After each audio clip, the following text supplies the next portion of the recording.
Juego de Thrones.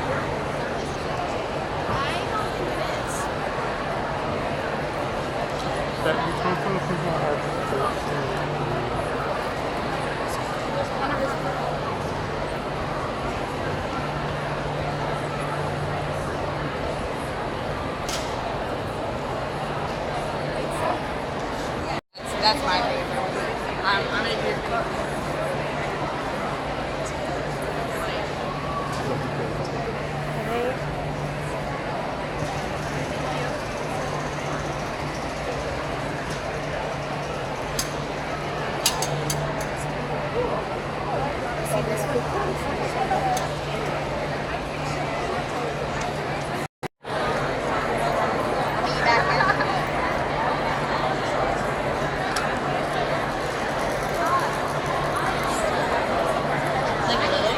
lot of incest. But then you can either look at it as pure entertainment, or you can take lessons from it and go, oh, okay, this is how things work. It's like my essay in the Game of Thrones book is about Micah the Butcher's son. Remember him? Yeah. Because I go to a lot of Comic-Cons, that's my world. You know, that's my active duty. And I see a lot of people dressed like Daenerys and Jon Snow. I don't see nobody dressed like the Butcher's kid. Or my other favorite character, remember when Cersei blows up the tower and the bell goes flying through the air and then it squashes some poor little CGI extra, like some peasant who just was like living in, you know, King's Landing. Nobody's dressed like him forever, and now you have a section of politicians who say, like, we need to get rid of the deep state. We need to argue against the government.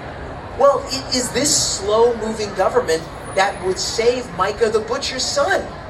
They didn't have none of that in Westeros. There was no lawyers. There was no courts. There was no free press. There was nobody who said, wait a minute, Joffrey. You don't get to execute someone because he pushed you. There's a system of laws that is above you. Not in Westeros. So my essay was all about how Game of Thrones proves why democracy matters. Because even if you have a good king, because that's the premise, right? We all looked at Jon Snow and everyone's like, ooh, Jon Snow, he's so wonderful. Yeah, you know who else was young and cool and idealistic? Young Fidel Castro, right? Young Robert Mugabe, young Muammar Gaddafi. Let me tell you something. Young Muammar Gaddafi, if we went to college with him, he would have been that guy that always got laid at parties. Young Gaddafi was like handsome and idealistic. He wanted to save the people. But you give them 30 years of absolute power, then they become a crooked tyrant. A title of the panel, which I think is not a moderator's job, but I do kind of feel like if you're writing fantasies, you're kind of inviting a reader to play a game with you, right? Like your words are the projector and the reader's imagination is your projector screen, which makes world building sort of setting down the rules of the game, which means, I don't know if you can just tell them the rules, I don't know, the job is to be fun. Anyway, what we're going to do is we're going to be talking about world building for the next hour. And like, yeah, they think that like robots and AI are like taking their jobs, you know, and that we should make America simple again and like romanticizing nostalgia. Not familiar at all. Who knows where that came from? So I grew up with Buffy. I have an unhealthy obsession with Buffy, and I really wanted to just write Buffy, like just to write that entire thing over again, but have it be mine, and that is not allowed. I was told by my editor. So I wanted to write kind of a newer, updated version that felt more like me and what I was interested in. So I decided to create a small town that was like Sunnydale, but that was something that I could, you know, I've never lived in California, so I can't really write Sunnydale, but I can write upstate New York. I can write about this kind of cold, like the cold winters that we have in the, you know, in the New York area.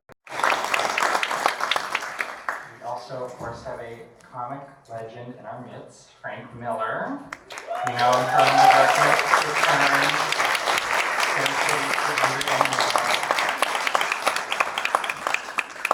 Frank is the illustrator. Hello there. Thank you guys and you guys for being here. Very, very exciting project. And I wanted to start by asking, broadly, if you could outline your relationships to the King Arthur legend. And Frank, you were talking backstage about how it's been a part of your life for much of your life. Oh yeah. Since I was a little boy, as a matter of fact, when I first saw Disney's Sword in the Stone, the old cartoon. But since then, I thoroughly enjoyed related things like the old Robin Hood TV show and the screen adaptation of the learned was Camelot, all the way through the movie Excalibur, and I throw in Monty Python as another. But yeah, the Legend of King Arthur and all of its mythology, plus its underlining meanings regarding the nature of civilization and how it can be created, has been part of my life.